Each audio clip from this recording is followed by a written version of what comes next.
Hello नमस्कार मित्रांनो, स्वागत आहे तुमचं टीच वायरी आपल्या एज्युकेशन प्लॅटफॉर्मवर.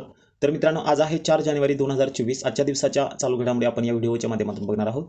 जर मित्रांनो तुम्ही आपल्या चॅनलवर नवीन असाल किंवा अजूनही आपलं टेलिग्राम चॅनल किंवा यूट्यूब चॅनल जॉईन केलं नसेल तर मित्रांनो जॉईन करून घेऊ शकता. कारण मित्रांनो पुढच्या व्हिडिओची लिंक तुमच्यापर्यंत येत राहील. तर मित्रांनो खूप महत्त्वाचे प्रश्न असतील. तर मित्रांनो सुरुवात करू आपण आजच्या पहिल्या प्रश्नाला.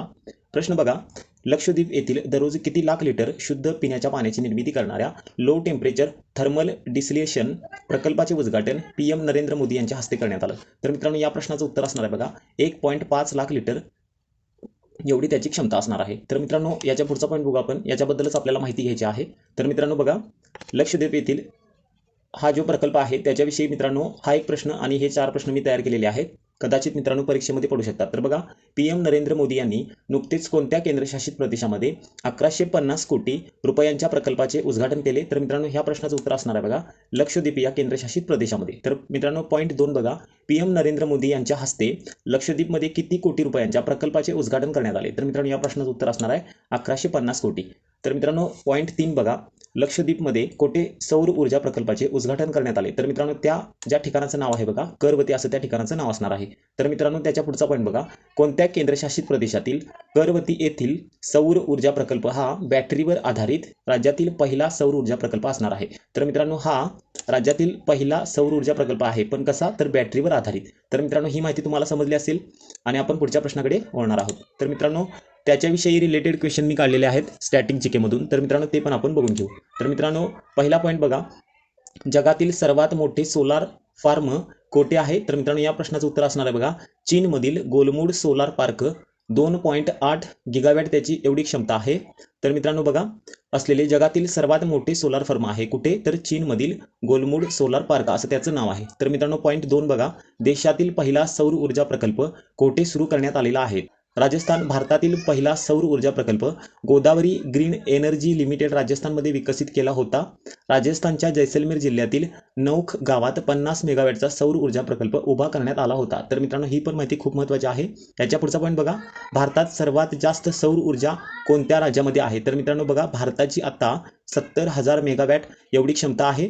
तर मित्रांनो त्यामध्ये राजस्थान आघाडीवर आहे. तर त्याच्या पुढचा पॉईंट बघू आपण, सौर यंत्रणेचा शोध कोणी लावला? तर मित्रांनो बघा सूर्यमालेतील मुख्य कल्पना पोलिश खगोलशास्त्र निकोलस कोपर्निकस असं त्यांचं नाव आहे. 1473 ते 1543 मध्ये यांनी ही संकल्पना मांडली होती. तर मित्रांनो त्याच्या पुढचा पॉईंट बघू, सौर ऊर्जा कोणी शोधली असा पण प्रश्न पडू शकतो.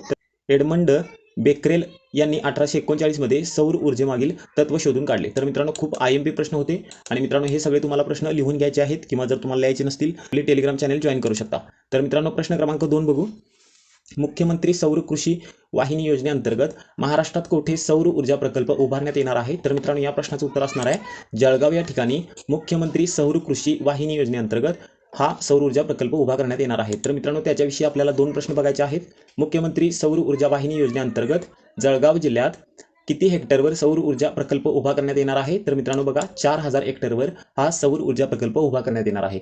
तर पॉईंट 2 बघा, मुख्यमंत्री सौर ऊर्जा वाहिनी योजनेअंतर्गत जळगाव येथे उभा करण्यात येणाऱ्या सौर ऊर्जा प्रकल्पातून किती मेगावॅट वीज निर्मिती होणार आहे? तर मित्रांनो बघा 800 मेगावॅट वीज निर्मिती होणार आहे. तर मित्रांनो खूप महत्त्वाचे प्रश्न आहेत. तर मित्रांनो आजचा तिसरा प्रश्न बघू आपण, 2023 या वर्षामध्ये जगात सर्वाधिक कामगार कपात कोणत्या देशामध्ये झाली? तर मित्रांनो खूप महत्त्वाचा प्रश्न आहे. तर मित्रांनो या प्रश्नाचं उत्तर असणार आहे अमेरिका. तर मित्रांनो बघू आपण, मित्रांनो 2023 मध्ये अमेरिकेने जगात सर्वाधिक किती टक्के कामगारांची कपात केली? तर मित्रांनो बघा 70% कामगारांची कपात अमेरिकेने केलेली आहे. तर मित्रांनो भारताबद्दल आपल्याला बोलायचं आहे. 2023 मध्ये जगभरात कामगार कपात होण्याच्या यादीमध्ये भारत देश कितव्या क्रमांकावर आहे? तर मित्रांनो या प्रश्नाचं उत्तर असणार आहे 2ऱ्या क्रमांकावर. तर मित्रांनो खूप महत्त्वाचे प्रश्न आहेत.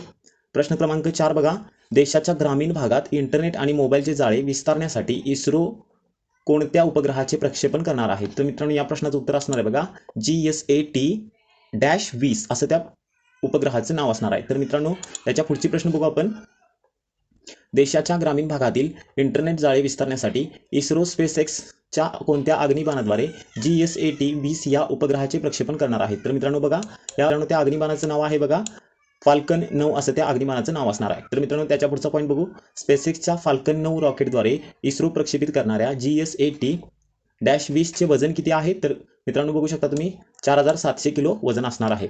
तर मित्रांनो इस्रोबद्दल आपण मागच्या व्हिडिओमध्ये माहिती घेतलेली आहे, त्यामुळे आज जास्त काही हे केलेलं नाहीये. तर मित्रांनो ही माहिती तुम्हाला समजली असेल तर आजचा पुढचा प्रश्न बघू मित्रांनो.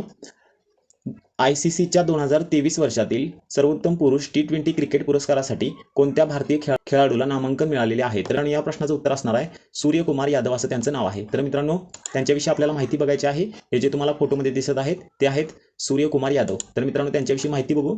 सूर्यकुमार यादवने 2010 ते 11 मध्ये रणजी ट्रॉफी दरम्यान दिल्ली विरुद्ध प्रथम श्रेणी क्रिकेटमध्ये पदार्पण केले. त्यानंतर बघा सूर्यकुमार अशोक यादव हा मुंबईचा प्रथम श्रेणी खेळाडू आहे. 2018च्या हंगामापासून इंडियन प्रीमियर लीगमध्ये मुंबई इंडियन्स किंवा संघाकडून खेळला आहे. तर मित्रांनो खूप महत्त्वाची माहिती आहे ही. मित्रांनो ही माहिती तुम्हाला समजली असेल तर पुढच्या प्रश्नाकडे वळू. प्रश्न क्रमांक 6 बघा. पहिले साहित्यरत्न अण्णाभाऊ साठे साहित्य कला संमेलन कोणत्या ठिकाणी आयोजित करण्यात आले आहे? तर मित्रांनो या प्रश्नाचं उत्तर असणार आहे बघा पुणे या ठिकाणी. तर मित्रांनो पहिले साहित्यरत्न अण्णाभाऊ साठे साहित्य कला संमेलन, तर मित्रांनो त्याच्याविषयी आपल्याला माहिती बघायची आहे. पुणे येथे आयोजित करण्यात आलेल्या पहिल्या साहित्यरत्न अण्णाभाऊ साठे साहित्य कला संमेलनाचे अध्यक्ष कोण असणार आहेत? तर मित्रांनो त्यांचं नाव आहे विश्वास पाटील. तर मित्रांनो हे सुद्धा तुम्हाला लक्षात ठेवायचं आहे. तर मित्रांनो पुढचा प्रश्न बघू. प्रश्न क्रमांक 7 बघा. दुसरे विश्व मराठी संमेलन कोणत्या ठिकाणी आयोजित करण्यात येणार आहे? तर मित्रांनो बघा या प्रश्नाचं उत्तर आहे नवी मुंबई या ठिकाणी. तर मित्रांनो प्रश्न क्रमांक 8 बघू आपण. बघा फोर्ब्स इंडियानुसार 2023 मध्ये सर्वात श्रीमंत 100 भारतीयांच्या यादीत किती महिलांचा समावेश असणार आहे? तर मित्रांनो बघा किती महिला आहेत? तर 9 महिला आहेत. तर मित्रांनो त्याच्याविषयी आपल्याला माहिती बघायची आहे. तर मित्रांनो बघा 2023 मध्ये सर्वात श्रीमंत भारतीयांमध्ये टॉप 10 यादीत कोणत्या एकमेव महिलेचा समावेश झालेला आहे? तर मित्रांनो त्यांचं नाव आहे बघा सावित्री जिंदाल असं त्यांचं नाव असणार आहे. तर मित्रांनो त्याच्या पुढचा पॉईंट बघू. फोर्ब्स इंडियानुसार 2023 मध्ये देशात सावित्री जिंदाल ह्या किती अब्ज डॉलर संपत्तीसह सर्वात श्रीमंत महिला ठरलेल्या आहेत? तर मित्रांनो त्यांची संपत्ती आहे बघा 24 अब्ज डॉलर्स इतकी संपत्ती आहे त्यांची. त्यानंतर मित्रांनो आपण जगाच्या बाबतीत विचार करू तर फ्रान्सुआ बेटनकोर्ट मेयर्स असं त्यांचं नाव आहे. या आता जगातील सर्वात श्रीमंत महिला ठरलेल्या आहेत आणि त्यांच्या संपत्तीने बघा 100 अब्ज डॉलरचा आकडा पार केलेला आहे. तर मित्रांनो खूप महत्त्वाची माहिती आहे. तुम्हाला भारतातले पण लक्षात ठेवायचं आहे आणि जगातील पण टॉपच्या श्रीमंत महिला. तर मित्रांनो पुढचा पॉईंट बघू आपण. प्रश्न क्रमांक 9 बघा. डिसर्ट सायक्लोन 2024 हा संयुक्त लष्करी सराव कोणत्या 2 देशात आयोजित करण्यात आलेला आहे? तर मित्रांनो या प्रश्नाचं उत्तर असणार आहे बघा भारत आणि UAE म्हणजे संयुक्त अरब अमिरात. तर मित्रांनो हे 2 पॉईंट त्याच्याविषयी आहेत. भारत आणि UAE या देशामध्ये डिसर्ट सायक्लोन हा लष्करी सराव 2 ते 15 जानेवारी दरम्यान कोणत्या राज्यात आयोजित करण्यात आलेला आहे? तर मित्रांनो राजस्थान राज्यामध्ये हा सराव आयोजित करण्यात आलेला आहे. आणि मित्रांनो त्याच्या पुढचा एक्स्ट्रा पॉईंट आहे बघा. आज काय आहे मित्रांनो जागतिक ब्रेन दिन आहे म्हणून हा प्रश्न घेतलेला आहे. आणि जागतिक ब्रेन दिन कधी असतो? तर मित्रांनो 4 जानेवारीला असतो. तर मित्रांनो खूप महत्त्वाची माहिती होती. तुम्ही आपल्या चॅनलवर नवीन असाल किंवा अजूनही आपलं टेलिग्राम चॅनल जॉईन केलं नसेल तर मित्रांनो जॉईन करून घ्या. परत भेटू उद्याच्या व्हिडिओमध्ये. तोपर्यंत धन्यवाद.